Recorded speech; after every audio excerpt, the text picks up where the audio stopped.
দীপাঞ্জন চক্রবর্তী এই মুহূর্তে রয়েছেন, একের পর এক ব্রেকিং নিউজ দেব, কিন্তু এই মুহূর্তে দীপাঞ্জন চক্রবর্তী, আমি এটাকে শুধুমাত্র দল মত জাত পাত নির্বিশেষে মানুষ মরছে বলতে পারছি না।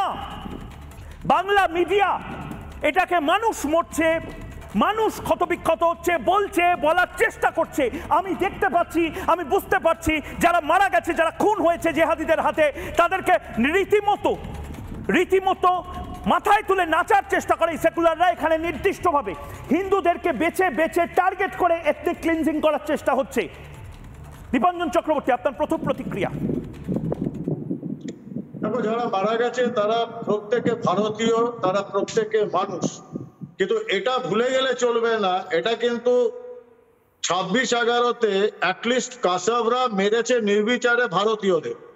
এখানে আইডেন্টিফাই করে জিজ্ঞাসা করে, তুমি যেরকম ভাবে বলছো বা আমরাও খবর পাচ্ছি যে জামা প্যান্ট পুরুষদের খুলিয়ে তারপর মারা হয়েছে, এখনো যদি আমরা একটা প্রচন্ড কড়া পদক্ষেপ না নেই, প্রতিবেশী পাকিস্তানকে ধুলোয় গুড়িয়ে না দেই, এবং ভারতের ভেতরে যারা রয়েছে এই সমস্ত জিহাদিদের সাঙ্গপাঙ্গরা, তাদের বিরুদ্ধে ব্যবস্থা না নেই, তাহলে হিন্দুদের কিন্তু অন্য কোনো রাষ্ট্র খুঁজে নিতে হবে অথবা মঙ্গল গ্রহে গিয়ে থাকতে হবে।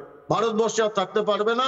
তুমি যেটা বলেছো সেটা ঠিক, এটা গজওয়াতুল হিন্দেরই একটা পদক্ষেপ, যেটা ধুলিয়ান থেকে শুরু হয়েছে, কাশ্মীরে গিয়ে শেষ হবে না।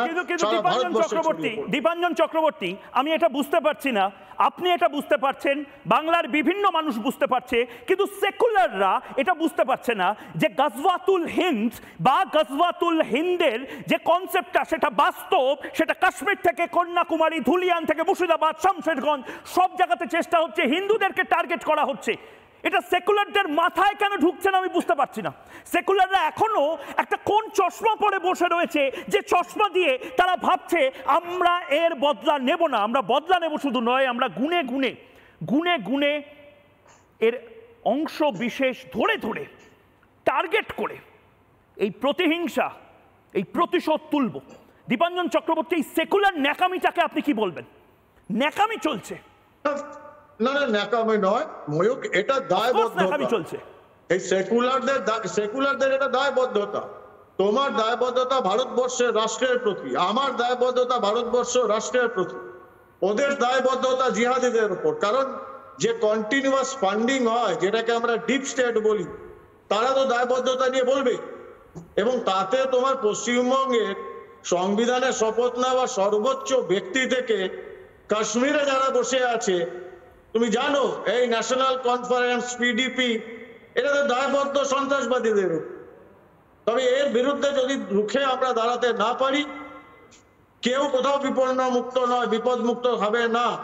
আজকে ওখানে জামা কাপড় খুলে টেস্ট করে চেক করে তারপর মারছে। আগামী দিন আসছে খুব তাড়াতাড়ি, পশ্চিমবঙ্গ একই জিনিস হবে, পেহেলগাম পার্ট 2। এবং এটা অনেকে বুঝতে পারছেন না হয়তো, কিন্তু জান কবুল আর মান কবুল, আর যেভাবে চোয়াল শক্ত করা হয়েছিল ঠিক সেভাবেই এবার পাল্টা মারার সময়, মাটিতে পুঁতে দেওয়ার সময়, প্রয়োজনে সার্জিক্যাল স্ট্রাইক করার সময়, প্রয়োজনে এমন কিছু করার সময় যাতে 7 প্রজন্ম অব্দি এই জেহাদিরা মনে রাখে হিন্দুরা কি জিনিস। হিন্দু বলে এভাবে মারা যায় না, হিন্দু বলে এভাবে টার্গেট কিলিং করা যায় না, হিন্দু বলে এভাবে জামা প্যান্ট খুলে বেছে বেছে হিন্দু আইডেন্টিফাই করে গুলি করা যায় না। এরা মহিলাদের ছাড়েনি, হিন্দু মহিলাদের এরা কাশ্মীরে 90-এর দশকে ছাড়েনি, হিন্দু পণ্ডিতদেরকে এরা ছাড়েনি। দীপাঞ্জন চক্রবর্তী এই মুহূর্তে রয়েছেন, এই মুহূর্তে ঝন্টু বারাইক রয়েছেন, রক্তিম দা রয়েছেন, এই মুহূর্তে কৌস্তব বাগচি রয়েছেন। আমি আবার দীপাঞ্জন চক্রবর্তী আপনার কাছে যাব। সেই ট্র্যাডিশন সমানে চলিতেছে, আমরা কবে ইসরায়েলের দাওয়াই দেব? দীপাঞ্জন চক্রবর্তী, আমরা কবে একেবারে যাকে স্পেড, কোদালকে কোদাল বলতে শিখব, এই মধ্যবর্তী অবস্থা থেকে কবে আমরা স্পষ্টভাবে বলবো আমাকে একটা মেরেছো, আমি 100 বার মারবো, গুড়িয়ে দেবো প্রয়োজনে?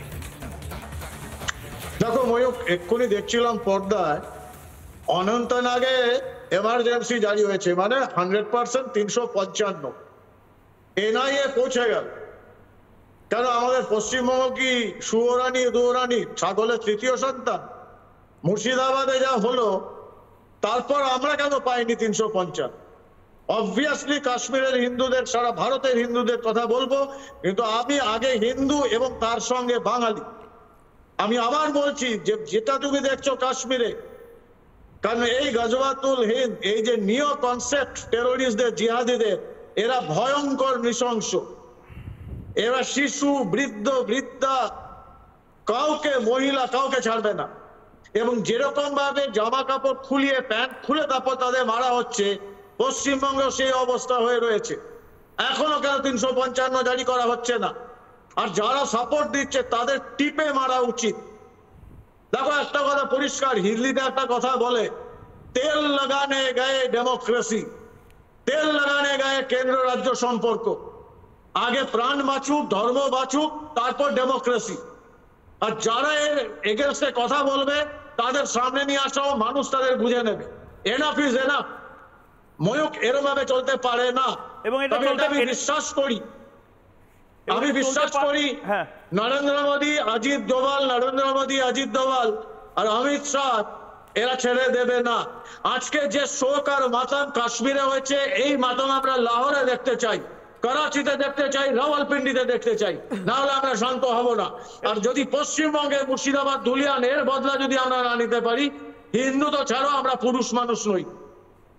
এবং শুধু তাই নয়, আজকে যে ঘটনাটা এই মুহূর্তে কাশ্মীরে হয়েছে, আজকে রাতের মধ্যে কেন করাচিতে এই একই ঘটনা ঘটবে না? আজ রাতের মধ্যে ইসলামাবাদে কেন এই ঘটনা ঘটবে না? আজ রাতের মধ্যে সার্জিক্যাল স্ট্রাইক করা হবে না কেন? এবং তার মধ্যে থেকে যদি একজনও বাংলাদেশের কোনো জেহাদি কানেকশন থাকে, আজ রাতের মধ্যে বাংলাদেশ বা পাকিস্তানে নতুন করে নরসংহার শুরু হবে না কেন?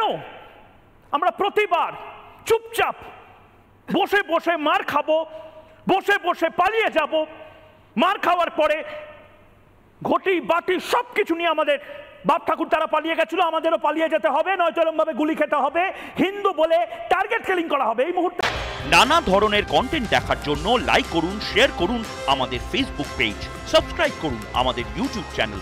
পাশাপাশি অন্যান্য ব্রেকিং নিউজের জন্য অবশ্যই চোখ রাখুন রিপাবলিক বাংলায়।